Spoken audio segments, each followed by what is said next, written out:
someone else who's trying to get in with the team is Odell Beckham. Still a free agent, and it sounds like he's found a landing spot. There's multiple teams offering him, but right now it looks like the Jets indeed are the team that's most likely to land Odell Beckham. I guess I'll toss it to you this way. I mean, Odell back to New York, not with the same team we thought, but what are your thoughts?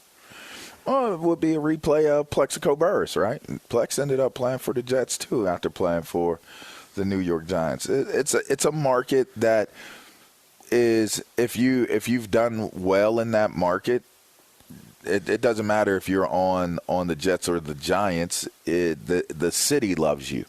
And I know that because I was there with those dudes. And so, I mean, he ends up back in New York. That's just another chip that says is on the table that Aaron Rodgers is 100% going. They're going to get this deal done. So it's another name that was on the list of names that was reported that Aaron Rodgers mentioned he'd love to have as one of the players on the team. So it just looks like they're building an all-star team in New York, and not with the Giants. This time it's with the Jets.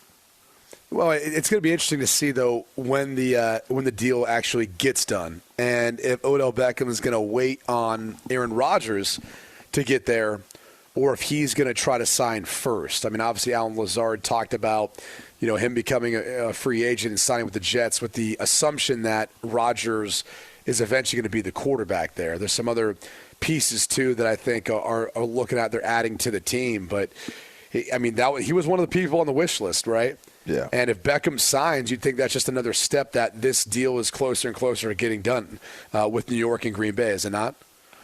That's what it sounds like. Sounds like some colluding going on here. You know what I mean? And this time it's not the owners. It sounds like players may be colluding a little bit, And I sometimes we put so much negativity into what's being discussed. You know what? If they're colluding to figure it out, then collude to figure it out. If you're trying to get on the same team, go right ahead and collude.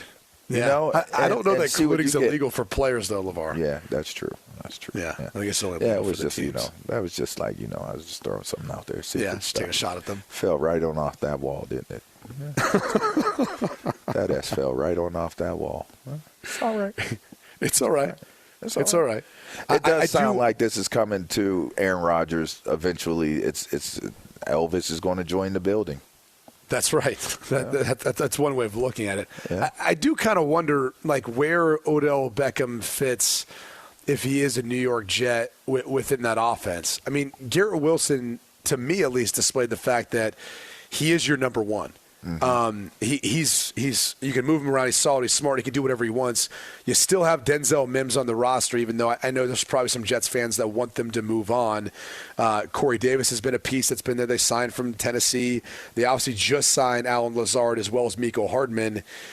I mean, if you start looking at the roster, that's 5 guys I just named. Maybe they move on from Denzel Mims, who was a second-round pick in 2020, but when you talk about the active roster on NFL teams, they're usually not keeping more than 5 or 6 wide receivers. And some of those wide receivers are going to have to play special teams. Special team guys. Yeah. I don't think Odell's playing on special teams, is he?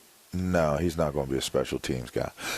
I would say this, though, but you would probably want a special teams guy that can be as good, if not better, than OBJ if he were to go down. And that would be my biggest concern is, one, I'm not going to make a guy who continues to have injuries. I'm not putting number one pressure on that player in particular, because I don't know if he's going to be there. And if I lose my number one, then that's a harder task, trying to make sure you can replace that production or not. I just see Odell Beckham being a situational type of guy where you're going to want to try to limit the amount of reps that he's getting in a game. You want to be mindful of how you're using him in practice, and and that's why I would say you might want to have 2 or 3 guys that are all-purpose guys that can do punt returns, kick returns or coverage, all kinds of special teams, but they're actually good enough to be in rotation during the course of the game. I give you a great example is like a Ray McLeod. He plays special teams, goes out there. He can give you great possessional deals, could even have a more, kind of pronounced role in an offensive scheme.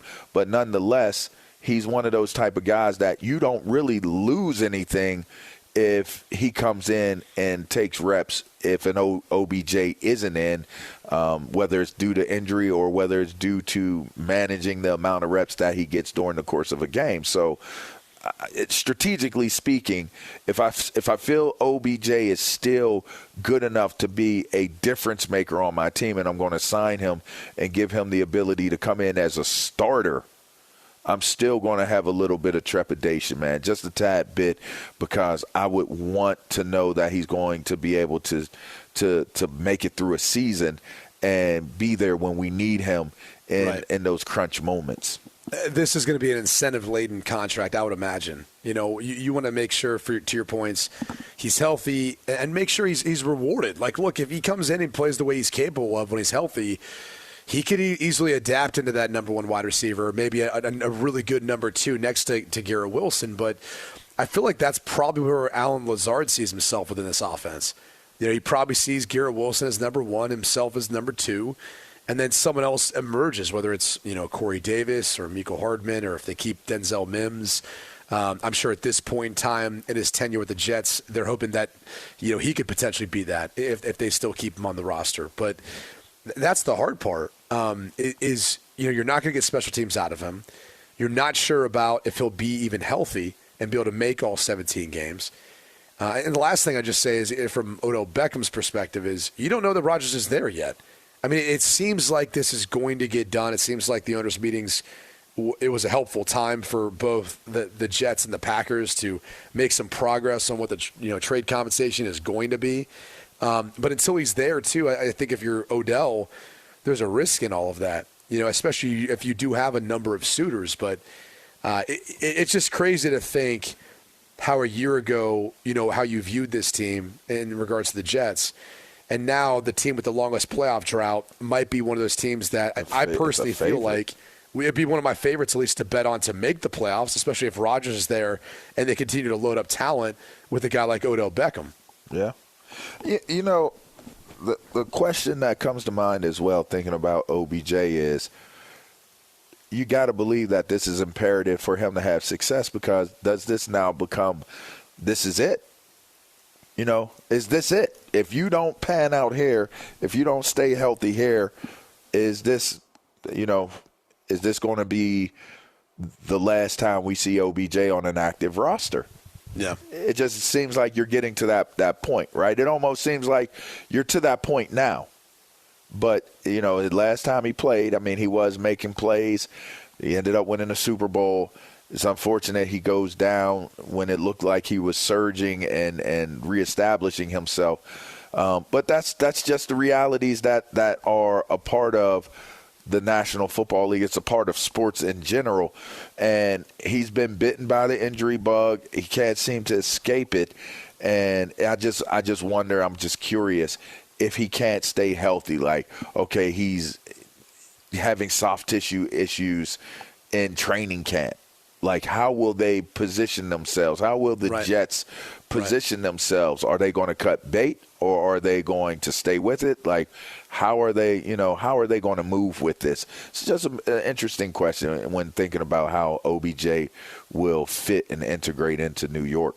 Yeah, one thing is for sure, though. Aaron Rodgers talked about how players want to come play with him. That's why they went to Green Bay. Well, it sounds like now players are wanting to go pretty much anywhere to play with Aaron Rodgers.